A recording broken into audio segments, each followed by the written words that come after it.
Okay. Are we on there? We should be. Welcome, Relief Society sisters. We hope some of you are on here. If you are watching, make sure to let us know that you're watching. So we'll wait just a minute for people to log on because there's no, there you go, one person's watching. So if you're watching, let us know in the comments that you're here because I am going to write down people who are watching on this piece of paper and we're going to do a drawing at the end for a custom farmhouse sign for Megan. So write a comment to let me know that you're here and I'm going to turn it over to Megan and don't turn it over to you yet. So we'll wait just a minute for some more sisters to come on. And I can't see who's watching, so we need. You really can't see who's watching? No. This is confusing. I tried to figure it out for our last one, but let's see.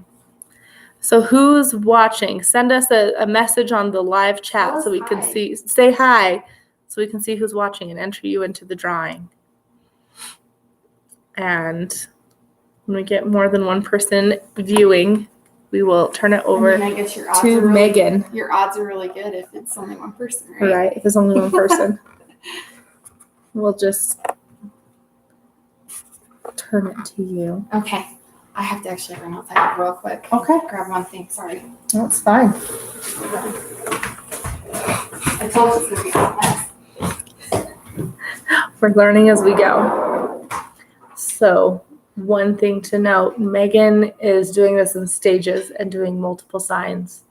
And she's going to talk to us about like the different, what kind of wood she uses and what she uses for stencils and walk us through the process. Alrighty.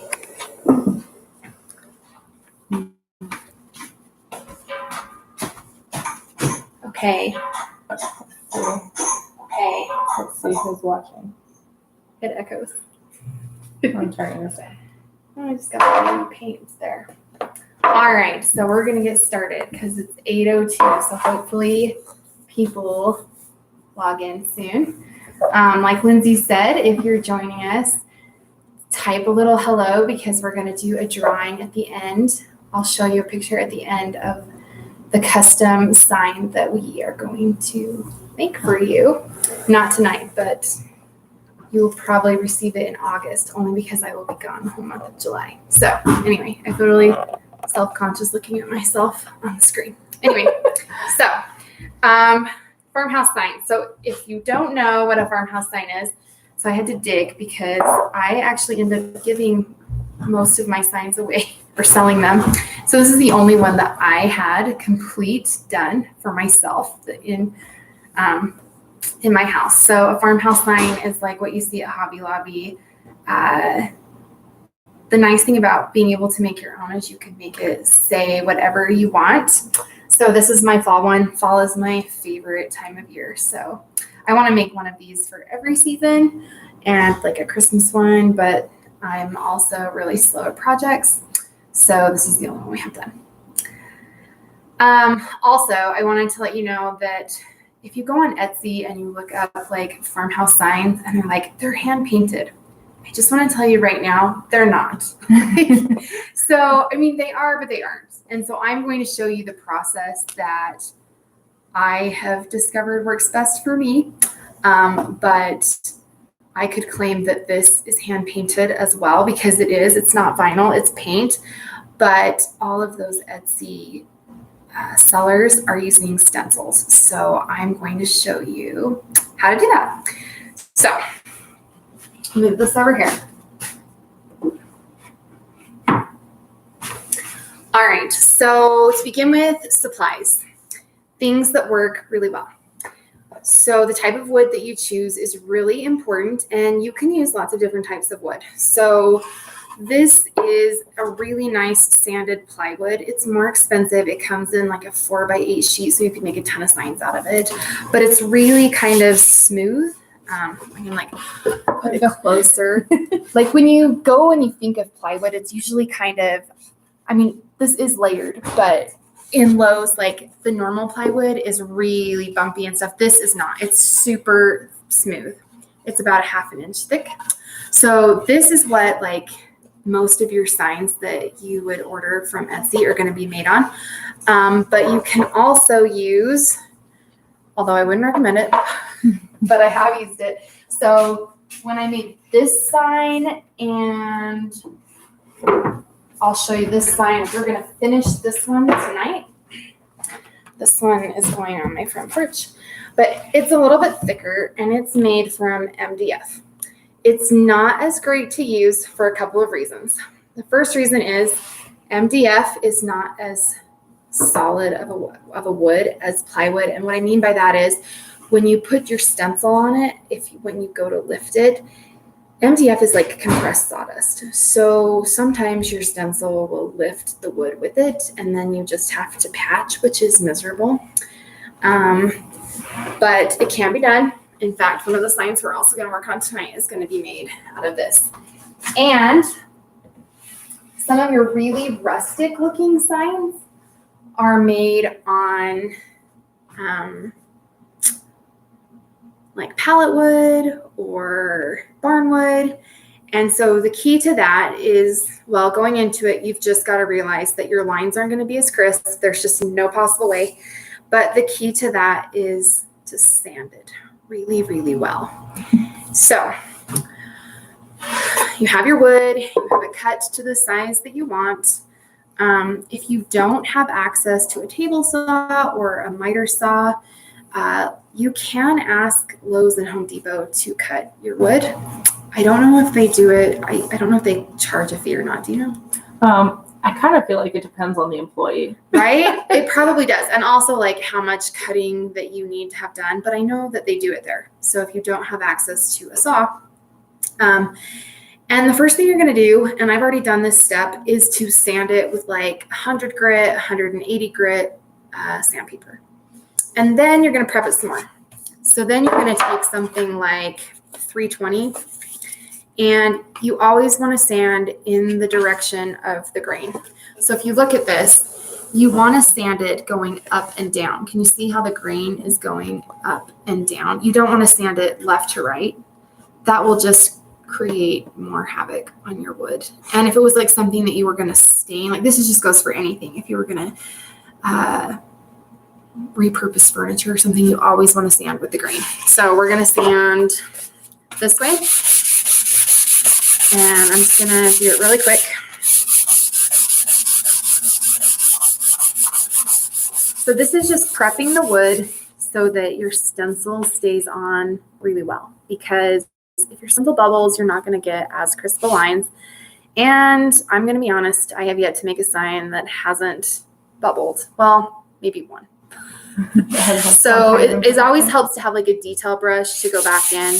People will never know. And it also depends on like how rusticy you want your sign to look. So I prefer to have like, I'm kind of a perfectionist, so I want really, really crisp lines. But a lot of people like to like, after they have their sign, to sand it down, make the wood come through. And there are some really pretty signs that go that way.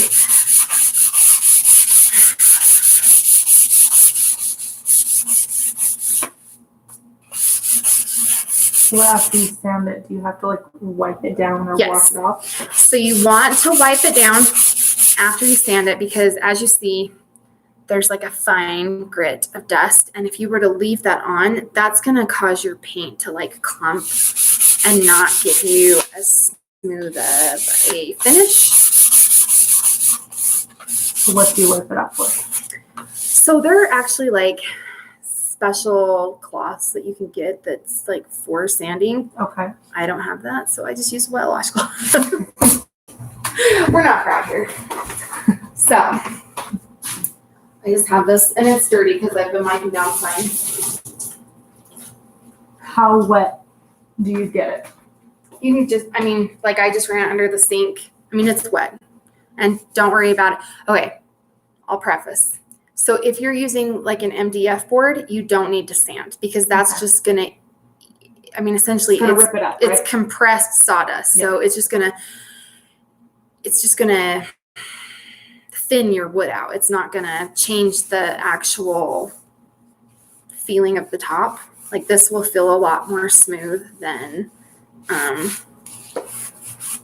MDF will just feel like MDF. So see, Lindsay, that's why you're here. You ask all the questions that I don't think to like give details about. I'm like, I've never made one of these. I've got questions. Okay. Oh, you could also just, depending on how large you want your sign, the only reason I mentioned like the sanded plywood is you can get a bigger sign out of it. But just the regular pine boards, like if you want, so the super popular porch signs that are like really long that people are sticking on their porch, you would make this the same way. So, and that is just a pine board. And so you would do the same process. You would sand the pine board down, cut it to the length you want, then sit down. But what I'm showing you tonight is the same process that you would use to do one of those big porch signs that are super cute. So yeah, you just wipe it down and we'll let that dry for a minute. So while I'm letting this dry, let's talk paint. So I actually committed a cardinal sin of sign making tonight, so fingers crossed it works. But normally you want to actually go to like Lowe's or Home Depot. My paint cans are super old. They're like several years old, and they actually they fell off of a shelf and like splattered everywhere. Ooh. So yeah, that was good. The day before we had our fourth child, my husband came home and our shelf in Alabama had like crashed and there was paint everywhere. I'm talking like rainbow colors of paint everywhere. But you really want to get like a high quality paint and you want it to be flat in its sheen, flat or eggshell. And the reason why is that it doesn't tend to pull up when you pull your stencil. Like now why acrylic might? Yes. And so I am going to show you, because I'm cheap, I am making a 4th of July sign and I did use acrylic. And so we will see how it does. I have mixed feelings about it. I have attempted to use acrylic in the past and it does work. The other thing you have to be really careful about is you can't get it wet because it will bleed. Oh. Whereas like the higher quality paint won't bleed. So especially if you want to use something like outdoors, you probably don't want to use an acrylic. So these ones both say paint and primer in one. Is that important? It's not important. That's just what I got because it was on sale when I got them a couple years ago. Okay. The nice thing about a paint with primer is you may have to just use 1 or 2 coats as opposed to maybe like 3 or 4. But it's not a deal breaker by any means. So, okay. Just a reminder, sisters, if you have any questions, type them in. Type them in. I am looking, so if I can ask Megan if you send in some questions, I will ask her for you. Yeah. So flat paint. I was just in Lowe's today, and so I mean, this just tells you how cheap that I am. But you can get like Valspar samples. Valspar is like the Lowe's brand. You can get those for $4.99, and it's a good sized little paint jar. So you could get that in a flat finish in any color that you wanted. And so that's what I would probably recommend. But then I was like, oh, this is like 87 cents at Hobby Lobby. That's how cheap I am. So but it comes back to, is your project going to turn out or not? So we'll find out tonight. I've had it work. I've had it not work. I really don't know why, one way or the other. So anyway, okay. How long do you let the board dry? How dry does it have to be, like all the way completely dry? No, I think it's okay. I mean, it's almost dry now. You can just see there's like a tiny bit here and there. Yeah. I mean, you don't want to saturate the board because it'll warp. I mean, you just want to just give it a quick brush. And like I said, I cannot remember the name. I was going to look it up. There's like a specific rag that you can get that's just for sanding that collects like all the dust particles, and that you don't get wet. Like it just takes it off. And again, it comes down to how cheap I am. This is so bad. All right. So this is pretty much, it's dry enough that I am going to start our base layer. So there's a couple of ways you can do this. You can, if you have a paint sprayer, you can spray your baseboards. A lot of like your high volume makers solely use a spray gun to paint at least their base color. I do know some that use it to paint like their actual words and stuff on. And I still have yet to figure out how that works because when I tried it, it was a mess. There's a lot of trial and error in this. So you have to give yourself grace because it's just, it doesn't always turn out the first time, but just keep at it and it will work out. Like I attempted to make these for a couple of years before I finally like got it down. So, and even then it doesn't always, it's like not perfect. So you can spray it. I like to use a roller for my base, especially if I have a lot of signs that I'm trying to do at once. And I just like to dip my roller right. This is gross. It's like super old and like an inch thick on it. So there's hardly any paint left in here. But and it's like super thick paint. So, you know, your paint's not going to be globby like this. It's going to be nice. So bad. So, yeah, it's really old paint because my baby is going to be 4 in 2 weeks. And I bought this paint before he was like born. So anyway, so you're just going to, so you don't want really thick layers because that's the other thing that's going to contribute to your stencil pulling up your paint. You just it's kind of like fingernail, like painting your fingernails. You want thin layers that dry really quick. So I was just going to ask, does the direction that you paint matter? No.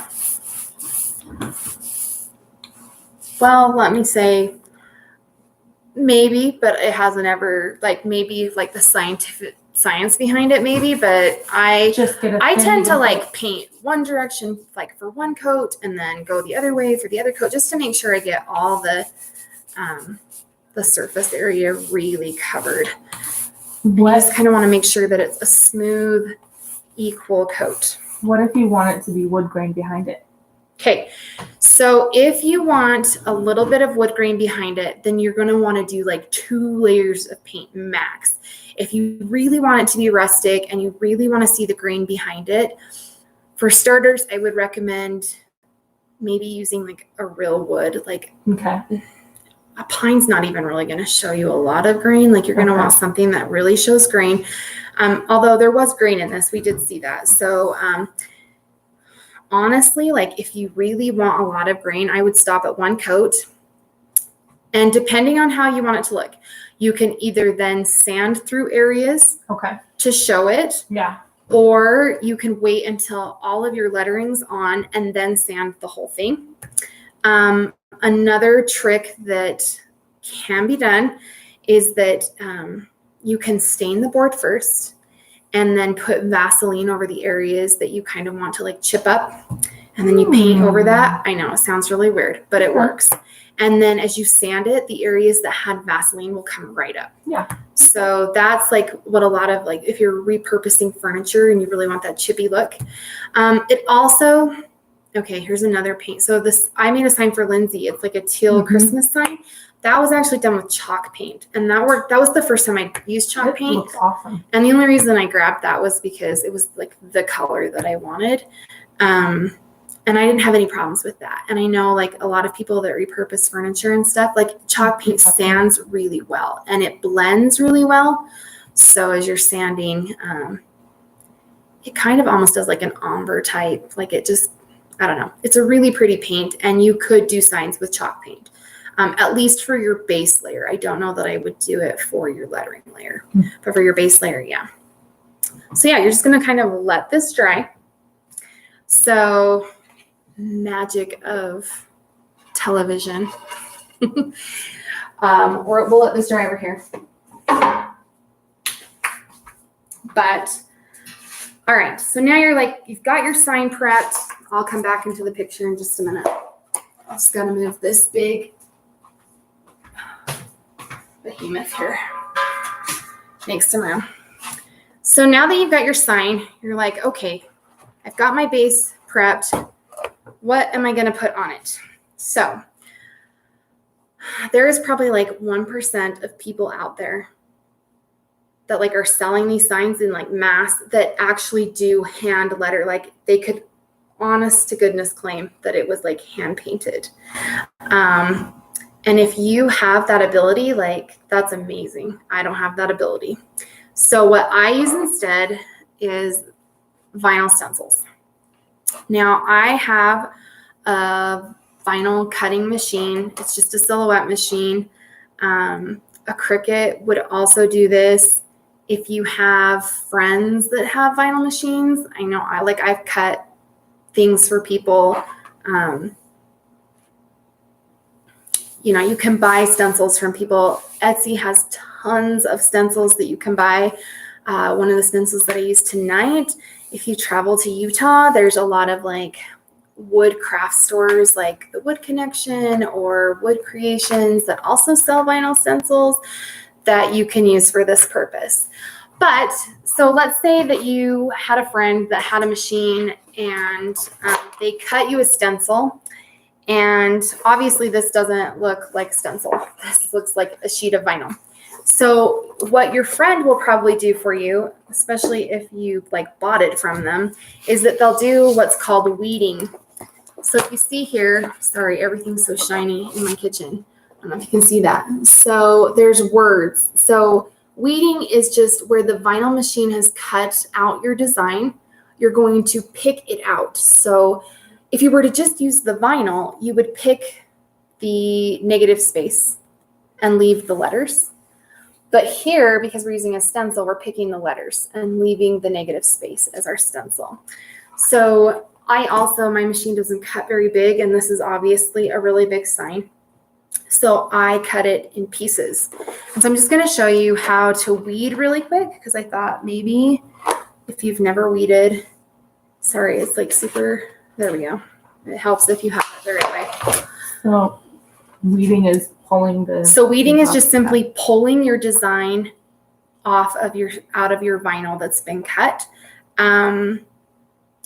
Usually, like if you are buying a stencil, this step has already been done for you. But I just wanted to show you in case like you have a machine and you haven't like ventured out to use it yet in this way. And also, like, pardon our mess. This is like our COVID project back here. We're backsplashing. So I just noticed that. I'm like, oh, there's like a lot of stuff back there. Okay. And it's kind of the opposite process of like most people, when they use vinyl, they'll keep the part that we are weeding. And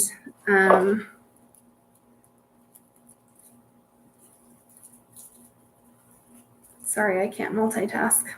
Like, just stop talking. And they'll do away with the part that we're keeping. So, as far as vinyl, nowadays you can get it pretty much at any craft store. When it first came out, it was really hard to find.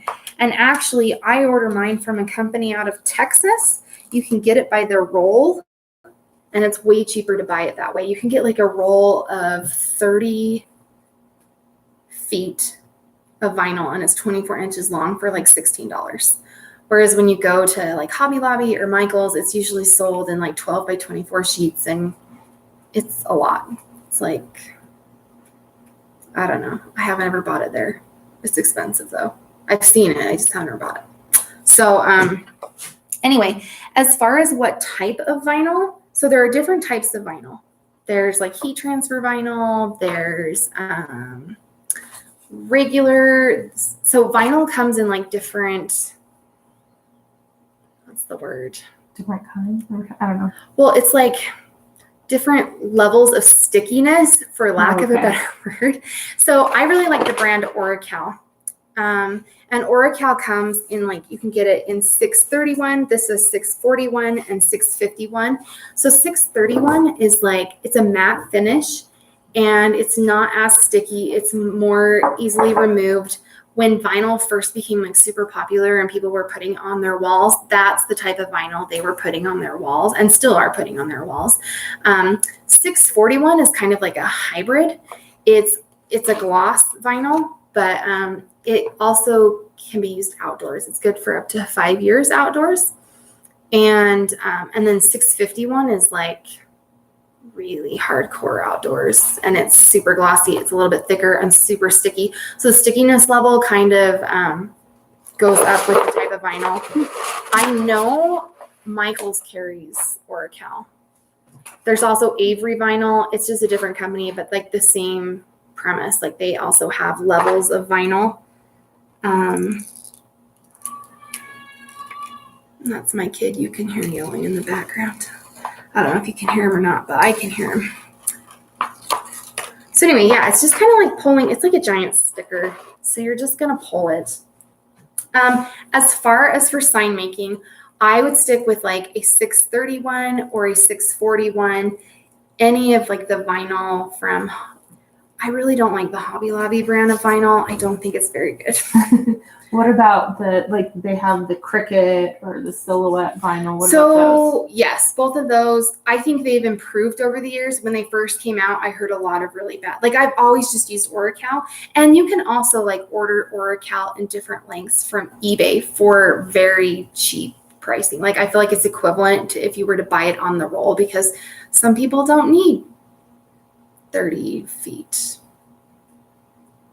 of vinyl. Like you just don't need that. So you can buy it in different lengths and colors. Like there are so many colors. So that's the other thing. Like if you don't want to do like all the painting and you just want to do the vinyl, then just do your base coat, and then you would on top. Put the vinyl on top, and no one's ever going to know. And what's kind of like going in the trend of sign making right now is the 3-dimensional signs. So I don't have anything to make that yet. Dan's like, my husband's like, says no, but we'll see. But there are also like companies, there's a company called Details to Enjoy where they sell the word kits for relatively cheap. So again, you would just do your base, and then their words are actually like they have a sticky back. So you just peel it off and plop it on and you're done. Nice. So there are a lot of like sign making is really expanded from when it first started. So see, I'm like, am I taking too much time? No, you're not. Okay. Take as much time as you need. Okay. The link that I put on Facebook apparently is taking people to a live stream that's not streaming. Oh, So that's not cool. So I'm just going to trim this because it cut. here, hold it. Like, So they can't see it. Yeah, so it's like a little long. So I'm just going to cut it. And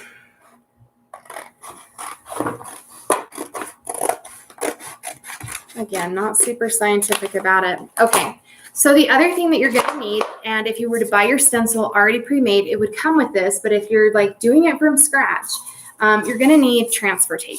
So let me grab my roll of transfer tape. Yeah. Lindsay's like my Vanna White. All right. So this is transfer tape. I can't recommend this particular transfer tape. So word to the wise, humidity is not good for vinyl. And after living in the South for almost 5 years, my vinyl stash has been really destroyed by the humidity. What happens is it causes it to stick to the backing paper, and it's still usable. It just takes forever to like peel apart. This particular transfer tape is clear, so I'll show you. It's clear, so you can see through, which is super nice when you're trying to put your sign on the thing. The problem with this particular one is it's just not quite sticky enough. Like I really have to force it. So yeah, most transfer tape actually looks like a giant roll of masking tape. And again, you can get it in all lengths, and it's super cheap. It's way cheaper than vinyl. And this is what you're going to do to put, you're going to put your vinyl on it to transfer it to your wood. Thus, so you just want the vinyl letters instead of the paint. Yes. And also, reminder we have more people watching now. So if you're watching, make sure to leave a comment, because I have a little jar here, and I'm putting in anybody who comments. I'm putting your name in this jar, and Megan's going to give away a sign. Yes. at the end of the live. A custom sign. So with the caveat that you probably won't get it till August because I won't be here in July. Yeah. But anyway, so this is what it looks like. So it's really hard to tell. This is what it looks like with your transfer tape on. I'm gonna bring it even closer. Yep. No, go ahead. Okay. See if it'll. Can you see that? It's very shiny. Is very shiny. So I'll actually, like, Lindsay, if you'll kind of tilt since we're kind of out of space. Yeah. So, like, come over here. Okay. So, okay, I'm gonna show you how to, like, how I think is the best way to put transfer tape on your vinyl. So I like to roll out a really big piece.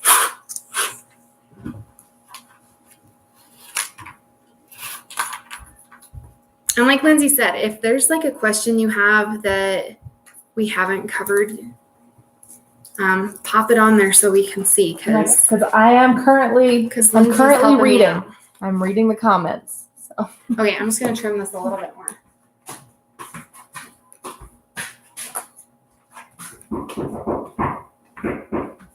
oh, somebody's here. Yeah, we just want to answer that. I'm sure it's my neighbor.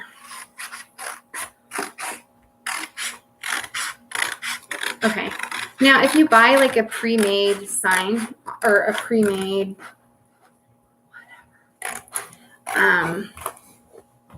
stencil, then you obviously don't have to worry about this. And the other thing is this one is super big. Like this sign is super big. So I had to piece it because my machine does not cut. Did you want to tell them a little bit about how you make your stencils? Sure. So like I like to just go online and look at Pinterest or Etsy, and little known fact about me, I love fonts. Like it's an obsession. So we'll be like driving down the road and I'll be like, I know what that font is. And my husband thinks I'm crazy. But I have a lot of fonts, and I like to, like, if there's a font that I don't know and I really like it, I am ashamed to admit that I'll spend hours trying to figure out what font it is until I find it. So, yeah. And then your die cutting machines like Silhouette and Cricut have software where you just go in and design your sign and then you can run it through. It takes a little bit of math to, if you're doing like a large sign and your machine isn't quite that big, you have to kind of piece it and figure it out. But if you were doing anything like 12 inches or smaller, then you'd be good to go. Or like even like those big signs, like I know Cricuts and Silhouettes, like they're limited in length and width, but length you could go forever. So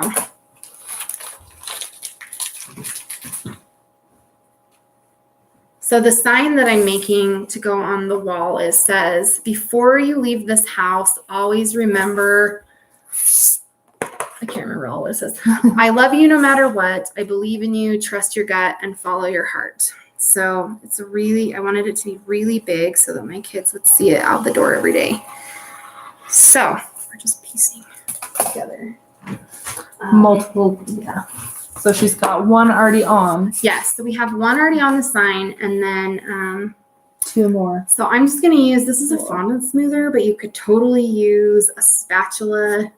And you just want to really like muscle. You want that transfer tape to stick.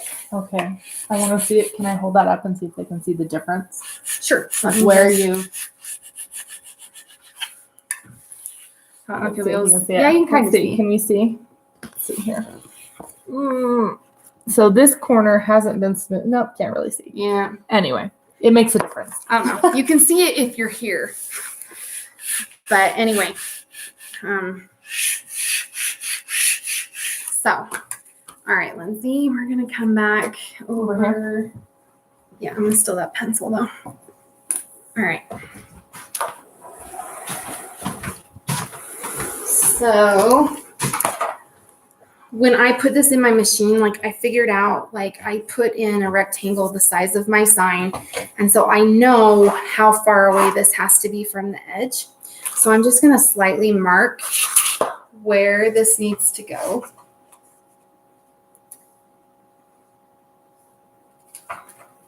in lots of little areas so that we can line it up. And I won't do this whole sign in the interest of time, but I'm just going to kind of show you how it goes together. So when you have a quality transfer tape, which I don't, this will peel really easy. Mine does not peel really easy. It should, it just doesn't. Okay, Cammie has a question. Sure. She says, now I feel like I need to go buy a Cricut or a Silhouette. Will you tell us which one you recommend? I'll tell you, I recommend a Silhouette. I would also recommend a Silhouette for a couple of reasons. I feel like they've been in the game longer. They have. And by that, I mean, like when Cricut first started, it was solely for like paper crafting, and it was limited. Cartridges. It was limited to cartridges. The cutting mechanism just wasn't as great as Silhouette was. Also, the Silhouette, I know they just came out with a 15-incher. Mm-hmm. I think they're coming out with a 20-incher. You're not limited to that, though. I mean, there are other brands of sign making. It's just they increase in price exponentially. And, you know, a Silhouette and Cricut can be expensive. The best time of year to get them is Black Friday. That's when I got mine. And you can do so many things with them, like the leather earrings that are super popular. Mm-hmm. And I just noticed Hobby Lobby's like carrying that material now. So, it's not just limited to vinyl. I know. But the Cricut has a machine that supposedly cuts like fabric and wood. I believe the Silhouette can do the same at this point. I just use it for this. So, but don't feel like you have to have a machine. Like you can buy stencils. These stencils on Etsy are not expensive. Like compared to how much you would pay for the sign, I should say they're not expensive. Like I could probably get a stencil for this, depending on the company or wherever I was getting it from. I would guess anywhere from $10 to $20. So are those one-time use, or can you? They probably are one-time use though. Okay. Yeah. So I mean, it just depends. Like if it's a custom sign, like if it's something that you haven't seen at Hobby Lobby or, well, mainly Hobby Lobby, that's really, or like the Barn, although I feel like the Barn, like it's a beautiful store, but I can't afford anything there. So, like, I just feel like if it's something custom, then I feel like there's feasible, like if you're willing to put in the arm work, I don't know what I was going for there. It's getting late and I haven't had any soda. So yeah, those of you that know me know I have a soda problem. So, and COVID has not helped that. So, I am trying to drink vitamin water. Oh, good for you. I know, right? Okay, I'm gonna see if I can come bring this. Yeah, no, you're fine. Computer right overhead. So it's supposed to, in theory, it's supposed to stick to the transfer tape. But like I said, my transfer tape is not super awesome. And my vinyl is super sticky to the actual backing because of the humidity of Alabama. So this is what we're left with. And you want to be super careful because if you pull it, sorry, I'm looking for there was a needle around here. Oh, you had it over on that side. So as you can see, like I was telling you, the humidity has caused it to stick to the backing. So anyway, in the interest of time, I will speed things along because there's still quite a bit left to show. But yeah, please don't feel like you need to like have see, like I just ripped it right there. Now, you really won't have this problem if you've like bought a stencil from someone or this is just me being cheap. So, and not knowing I thought I bought the right transfer tape and obviously I didn't. Okay, so anyway, you get this process. I'm just going to show you this because it's taking forever. This one is already on. Okay, so this one's already on. So once it's on, you're going to peel the transfer tape off. Now this step, this one will go fast. It won't go like the other one. So your vinyl should, in theory, stick to your wood and your paint. You might have like the little letters kind of try and peel, but see how much easier that's coming up than what I was trying to do before. So you just stick it on and you just peel it, and see how tight this is? You want it to be tight. You don't want to be like lifting up, because if you lift this, it will bubble. And then you don't want the bubbles, because then you won't get the crisp lines that you're looking for, so that you can tell everybody, I hand painted that. I obviously have strong opinions about that. Well, it was hand painted. It just wasn't freehand. That's right.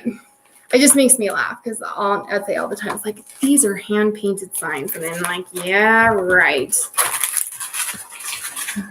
Okay. So Sorry for all the computer movement. yeah, sorry, we're not YouTube pros here. That's why Lindsay's here, because I was like, you want me to do what? I don't even like know how to access. Like, I can watch something on YouTube. That's not the extent. So after you have it on, if you see any areas that have bubbled up, you just kind of want to take your finger, and just kind of rub it down. It's kind of squeaky. So sometimes you'll get like, it's wood, right? So sometimes you might have a little bump right where you don't want it, and that's okay. Like I said, give yourself grace, and you can always take a fine-tipped paintbrush when you're done and go back over it. Okay, so it's on there. So you're like, all right, next step. Okay, there's a couple of ways that you can do this. You can use the paintbrush, or you can use these super cheap makeup sponges from Walmart. These were like on clearance. So I got like 100 for $1. Yes, for $1. And I bought like 5 packages. So I'm like, it's a deal. Oh, remember when couponing used to be like a huge thing? I was one of those people. I could have been on extreme couponing. I don't do it anymore. Okay, so the reason that I choose to use the sponge is because I just honestly have had the best results with it. Although I have watched countless YouTube videos of people using a brush, and I'm like, I can't make it work for me. It always bleeds through unless I use a sponge.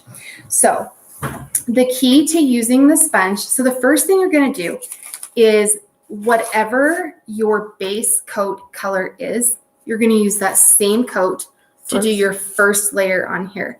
And the reason why is it's going to act like a sealant so that it doesn't bleed through. Okay. Now, if you are wanting to say you have like some really cool pallet wood or barn wood that you've sanded down, but you just want it to be wood, then what you would use in place of that is either like a polyacrylic or Mod Podge.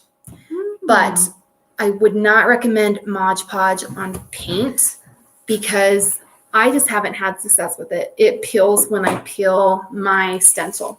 So the other key is that you're going to, so my paint is like super thick, guys. It's like glue. That's how old it is.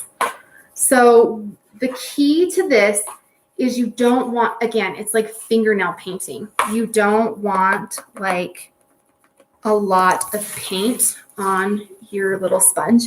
You just kind of want a little bit. And then you're just going to dab it over your stencil. And you just kind of want to make sure that you get all the areas of your stencil. So this is just going to act to seal the letters. And you don't be afraid to like press hard. Don't like push, but just like pounce. It's like those makeup sponges. They're like, don't drag, just. But you're actually doing a really thin It coat. is like, by the time I get to this E down here, this should be dry. That's how thin of a coat of paint it takes. So you're just going to pounce it. So yeah, like a big sign, it's going to take you a while.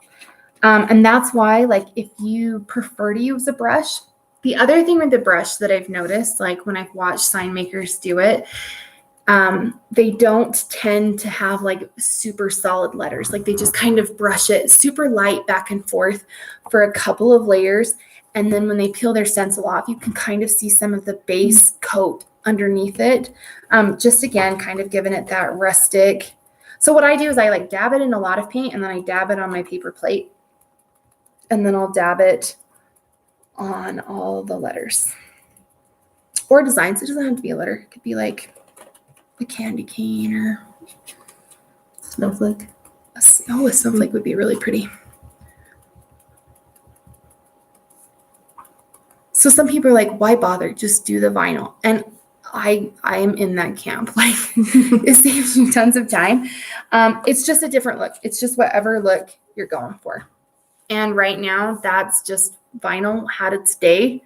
And now it's kind of moved to this paint. And some people would probably even say that this has had its day. And now it's more of the 3-dimensional. But I don't know about you, but when I look at the 3-dimensional, I think they're beautiful. But again, like, super expensive. And so I would rather just kind of, I don't know. I've always just kind of, I'm one of those people that goes to the store and I'm like, I can do that. I can totally make that. Yeah. Mm-hmm. And then I don't ever make it. I don't buy it. I never get it. But in my head, I'm like, oh, I got time for that. No.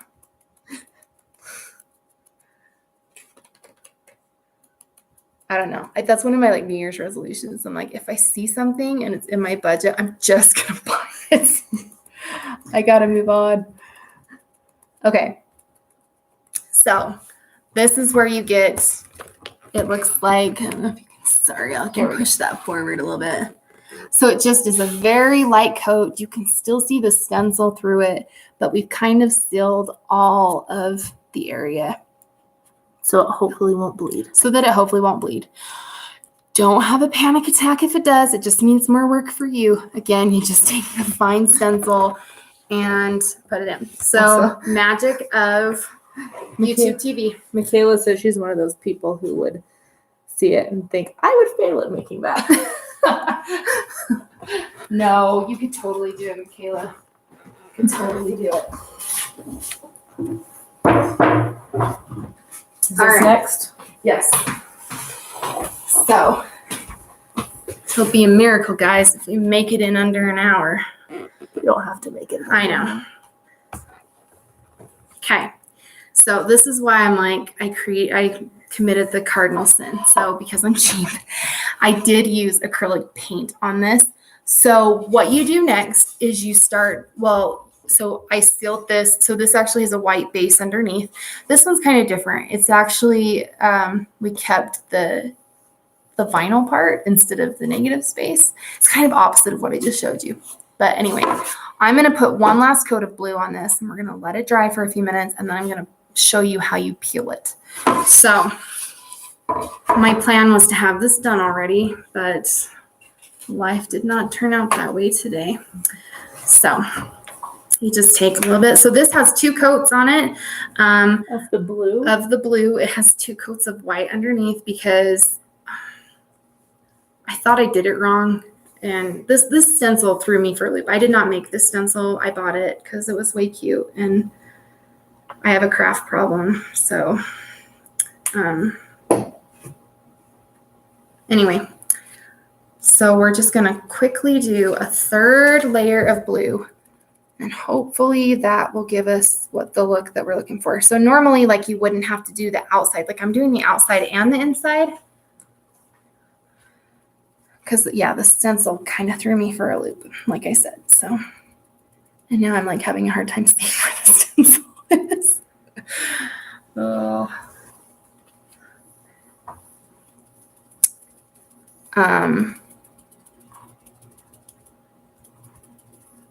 Any questions of anything that I may have failed to cover? Yeah. If you have any questions, send them a message and I'll ask her. Yeah. Trying to. Oh, Katie says she loves her silhouette too. See, Katie has one, so. Thanks for commenting, Katie. Yes. You're now entered into the drawing. Yay.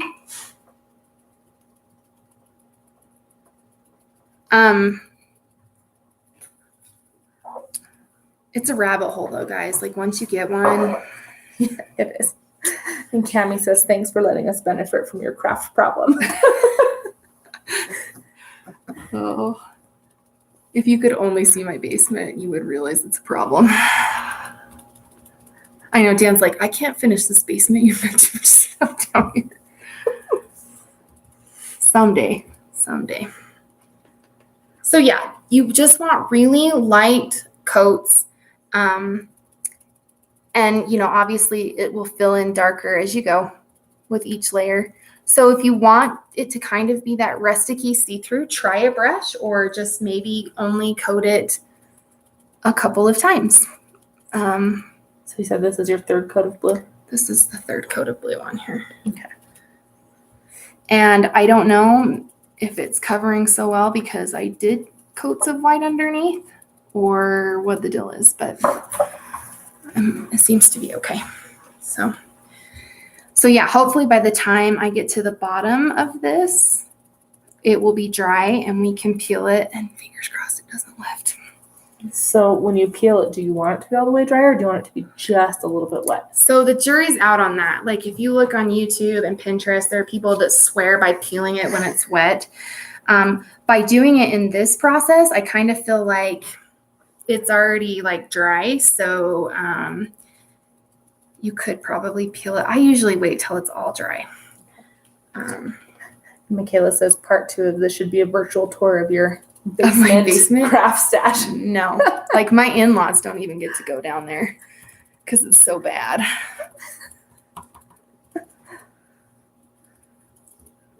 See, like I missed that spot. I didn't see that.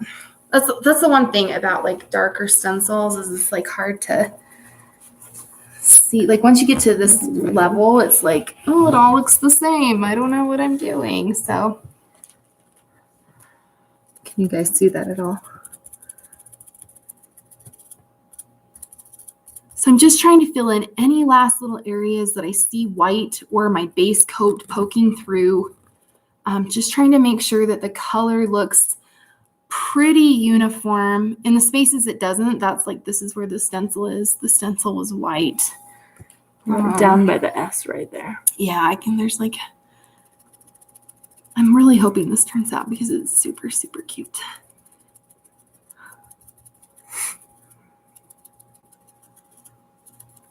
So how do you handle the craft fails? Like, have you ever had one of these where the stencil just doesn't pull up? Yeah. Yeah. Or I've had it where it's just totally ripped the base coat up and it's like not salvageable at all. And at times like those, you just walk away, grab some chocolate, maybe a soda or a vitamin water or whatever your choice is. Throw it in the garbage and take a couple weeks off and then, try again. But it happens. I mean, it's a pain, but it does.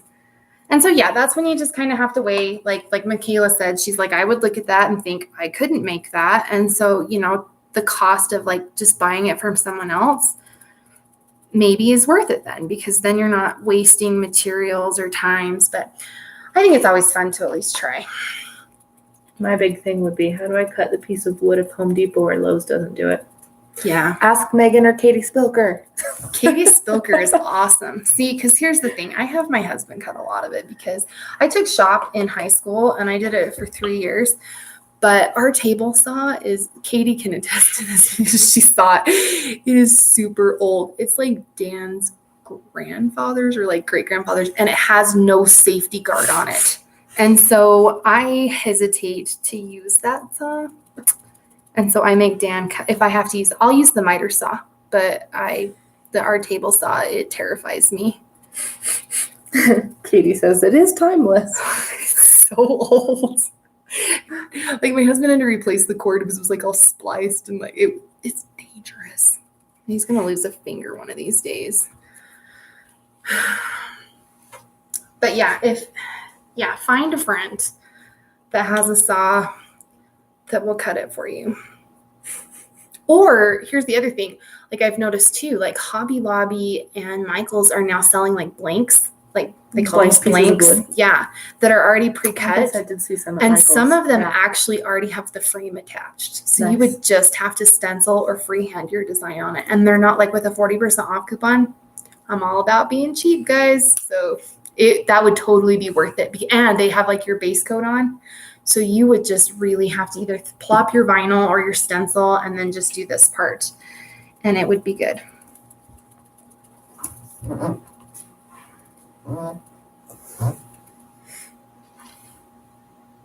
Oh, see, like that R right there. I didn't see that. So yeah, the daubing obviously is going to take a little bit longer than if you were to use a paintbrush. And yeah, that's why these people that mass produce, I'm like, I don't know how they do it. I mean, I know some of them use a spray, but the thing for me, I guess I'm heavy-handed. And so when I've sprayed in the past, it's like, it makes my stencil warp. That's the other thing. Like if you do heavy coats of paint, your stencil will start to lift. And then that's when you don't get your clear lines. So you just kind of want to dab, dab, dab, dab, dab with really light coats of paint. Hey, you guys, Natalie Chester wants to know how she can leave a comment. So those of you guys who have figured out how to leave a comment, let her know how and where to post in the comments, because I honestly don't know. I know we were trying to like figure out who all was watching. We're like, who is it? Unless they write a comment, I tell have you, no idea. We're YouTube newbies. My son's so jealous. He's like, Mom, you get to be on YouTube. I'm like, I don't know what I'm doing. It's his like life dream to be a YouTuber. I'm like, no, we need to aspire to better things. Okay.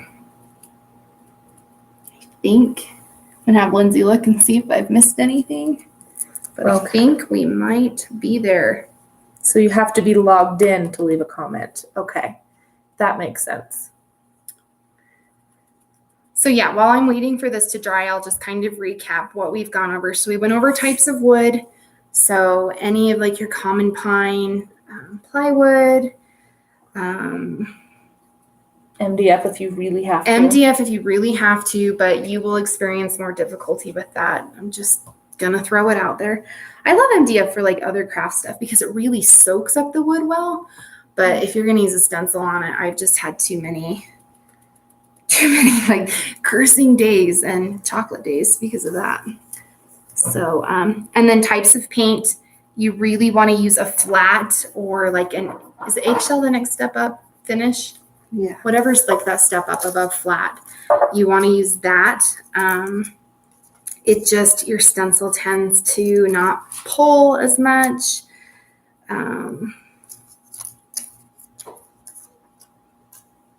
All right, Lindsay, what do you think? Did I get all that? I think They so. get all the letters pretty good. They look pretty even. Okay. All right. So once you've reached this stage, you want to let it dry. I prefer to peel it dry because as you're peeling it, it's going to be sticky. It's going to have paint on it. So you may get paint where you don't want it. Okay.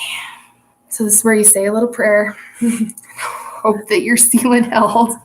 And the fact that you were cheap and chose to do acrylic paint. I'm trying to get close. Sorry. Yeah, see it bled. That's all right. Just in some spots. Any trick to pulling it up? So it helps to pull against the grain. So I'm pulling opposite. Okay. So obviously, so it did bleed a little bit, but for using an acrylic, I'm super happy with how that turned out. That's cute. So then you have to like pick out all your little. The middle of the B letters. and the R. I promise you that like it's possible to not get bleed. I just was in a hurry tonight. It's not horrible. So then you have to go through and peel out all your little letters. My A's don't have middles, so. And you're just using a regular. I'm just using pin. a pin to peel these off.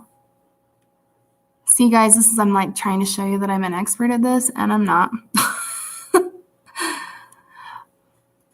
But by the time I'm done with this, like, you wouldn't know that. It's always nice to get it right on the first try.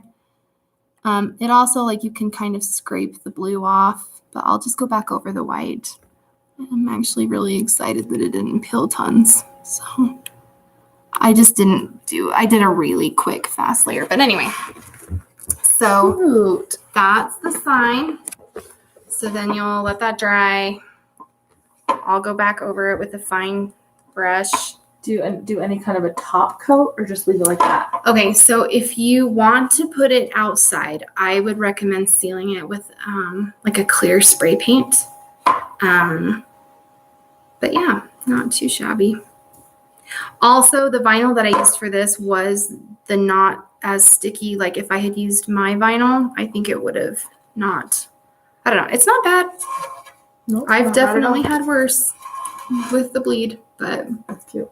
anyway, we're big 4th of July history people over here, so got that one. All right, so then when you get to this point, you want to put a frame on it. So, these like little sticky stuff too. Okay, so I pre-cut the frame for this sign. Couple of tips about frame. So you can buy thin wood, like already this length, or this width. The problem is that it tends to be warped. Like you'll maybe have, so it comes in 8-foot sections, 10-foot sections, and maybe like 6 feet of that you can use. And then the other 4 is so bent that you just can't. I mean, as you nail it, it'll draw the wood in. But sometimes it's just so warped, it's not worth, it's just not worth the hassle. So what I would recommend is buying a larger piece and stripping it, if you have a saw, stripping it to the length that you need.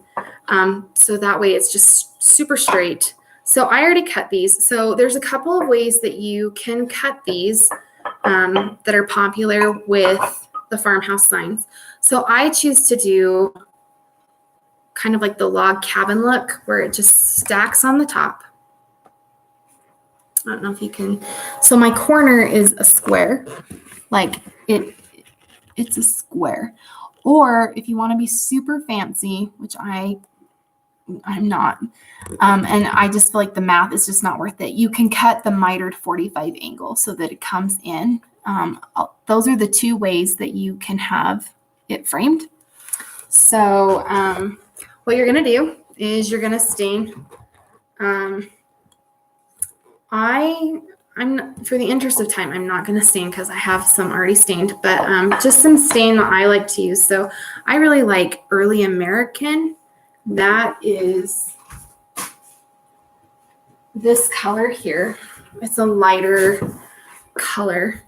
This is Early American. So when I stain, I like to use gloves because I don't like to smell like stain for days. And then again, you can get special staining cloths, or when your husband's garments have been retired, you can cut them up. They're super soft and they're like the best stain. I know. Anyway, when they're super old, if you have garments that are old and you're ready to like retire them, they make really good staining cloths. You just want a really soft cloth that's not going to peel. You know what I mean by pill. Yeah. I said, yeah, I always say it wrong. It's my Idahoan accent coming out. To pill, because it'll leave like little fibers on your wood and you don't want that. So you just want a really soft cloth. And then what I do is I dip it in the stain and I rub it, and then I might like hurry and quickly go back. Like I don't like to have a really thick coat of stain. I just kind of like to get it on there and be done and just kind of really rub it. And so yeah, this is Early American. The frame that we're going to do tonight is stained in Jacobian, which is a little bit darker. So this is Jacobian. So I like to just Minwax. Yeah, there's Minwax, there's Varathane, there's, I can't think of the other one right now. There's a third brand. You can get stained in all, like you can get in bigger things, but like I just buy these. They're like $4 to $5, but I mean, they will last you years unless you're like really staining up. I don't know. I've had a lot of these. Just do 1 coat of stain. 1 to 2 coats, usually just 1. The Jacobian over here that we're going to use tonight, I did do 2 coats because for some reason the wood just, if it's not taking as well as you want it to, just keep adding. If you want it to go darker, just add more layers of stain. All right. Okay. That would help we can So I'm just gonna grab these. So I pre-cut these. So this is Jacobian. It's a little bit darker.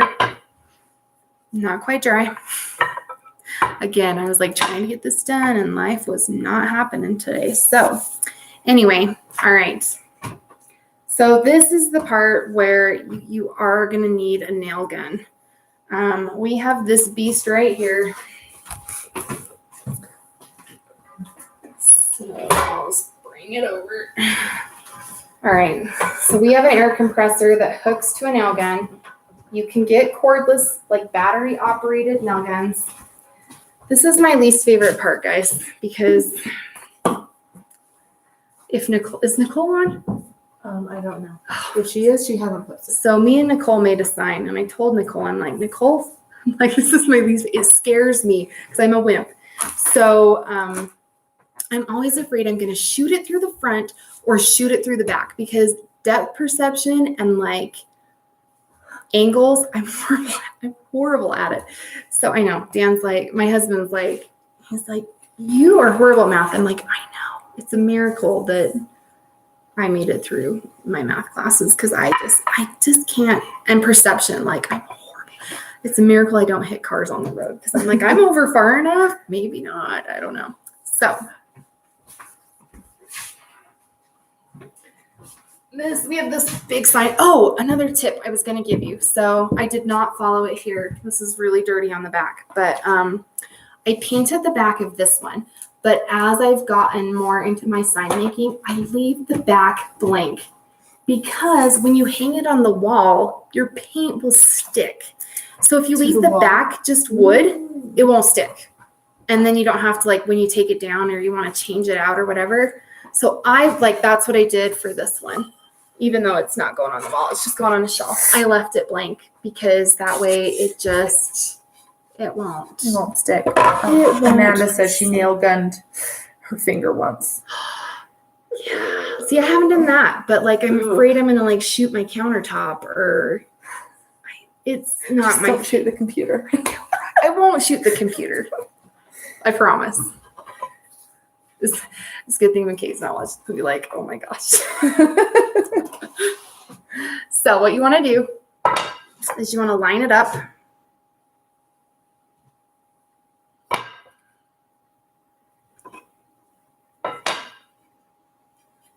All right.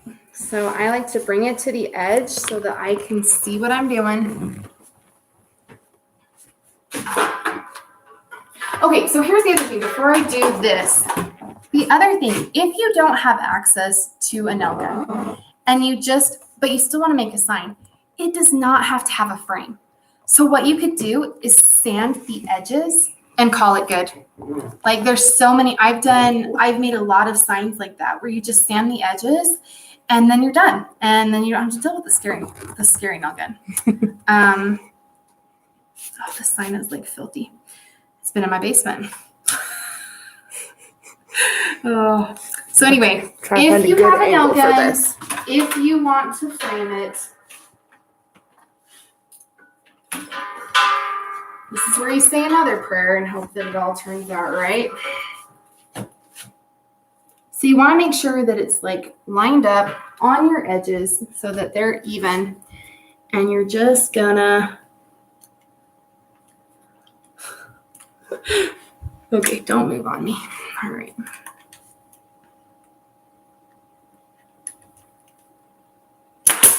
Yeah, that's loud. Yeah. So there's one. There's two. We haven't shot through yet. Do you want to come? My husband's on the stairs. Do you want to come nail this? Nope. Okay. Well, then don't make fun of me. I'm super nervous. It's one thing doing it for yourself. It's another like doing it on YouTube. So I'm going to do about 4 on this one.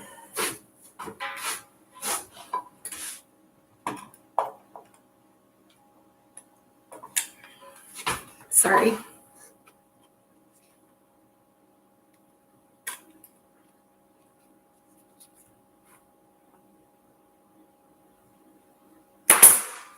Okay. So then we're going to, Do the bottom or the sides next? I like to do the top and the bottom and then do the sides. Because my sides go the full length of my Okay. top and my bottom. Or you could start with like the outer edges. You don't necessarily have to do like top bottom here. So you just make sure you line it up.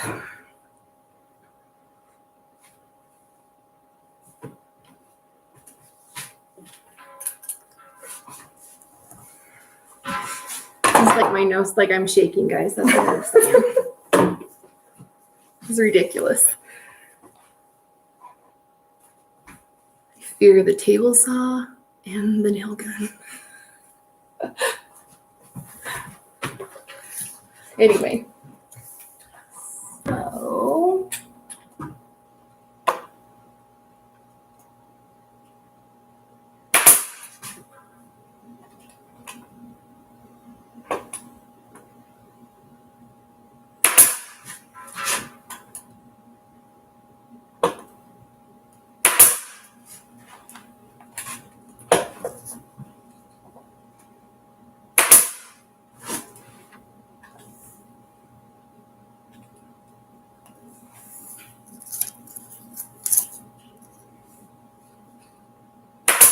all right, guys. So far, so good. Got this.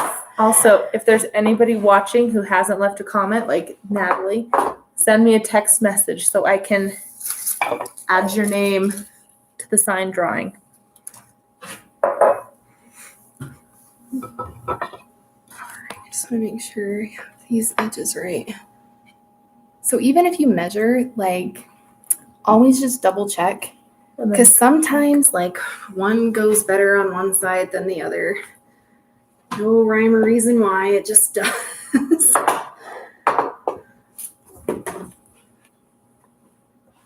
And, like, as you'll see, like, I'm getting marks on this because my hands are dirty and because I used the flat paint or the nicer paint, like, I can scrub it and it will come off. Whereas if I was to scrub that one, it would just be bleed blue everywhere. Mm.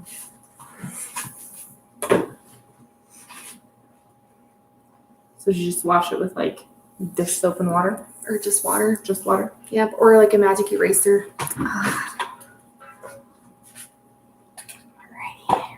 Hey, plug your ears.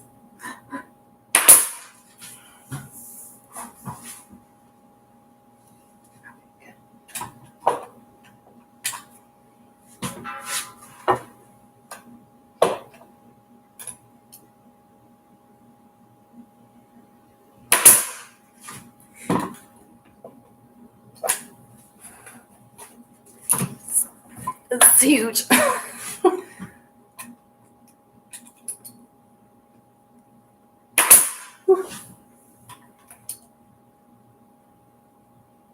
How are you doing it, like in the middle or towards Yeah, the I'm back? trying to shoot it. So it's like, it sticks up about 1/4 of an inch from the front, but the back should all be even.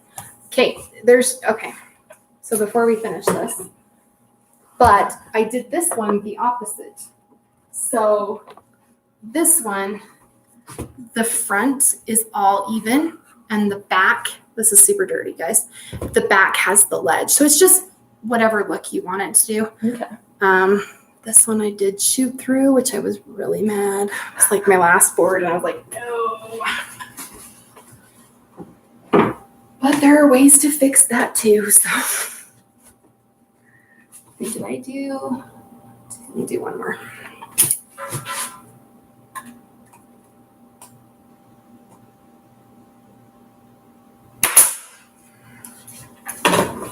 All right, guys. Last one. So then once you the frame on, do you use any kind of like hanging hardware?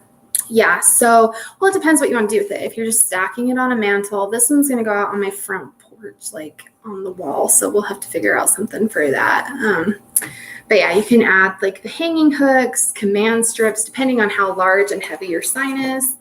I actually really like command strips for my smaller ones because then it's just flat against the board.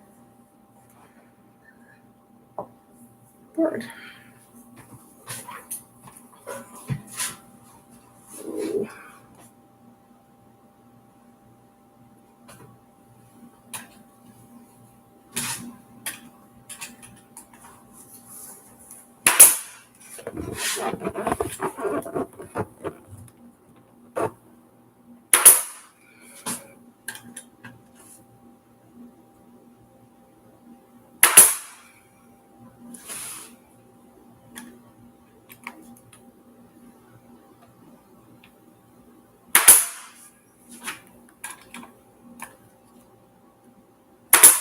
Guys, last one. Yes. Now, moment of truth. We flip it over. Any nails out the back? Doesn't look like it. Miracle. So that is your completed farmhouse sign. Ignore the dirt. Like, I'll get that off. But That's lovely. anyway, are there any questions that I failed to cover? Or if you didn't have a nail gun and you didn't want to just sand the edges, you could just use clamps, and if it was a small enough sign, and glue it.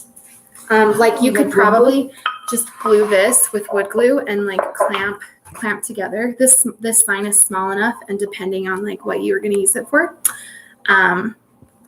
you could just clamp it and glue it, and it would probably be okay. Nice. So, yeah. Oh, let me pull up a picture of this sign that we can do for you guys. Okay. And then I'll have you pick the name. Okay.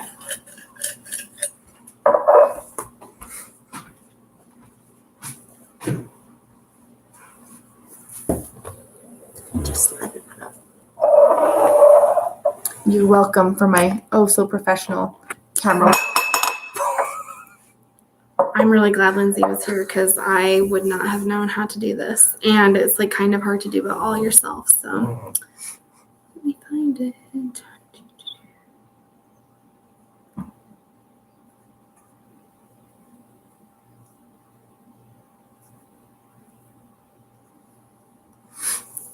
All right, so we are going to do like a family initial sign. So we'll have your name and then the date that your family was established. So That's cute.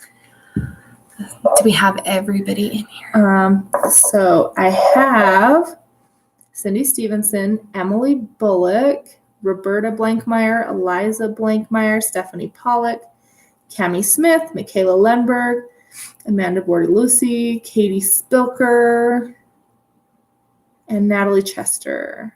Did we get everybody? So that's who's in there right now. Are we missing anybody before we draw? We're looking to see on the feed.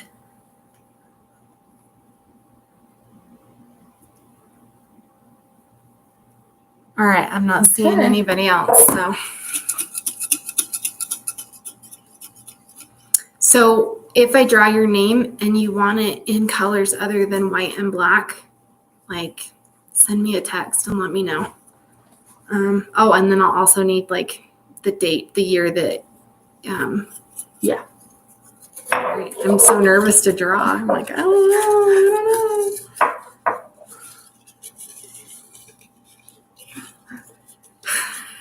It's so nerve-wracking.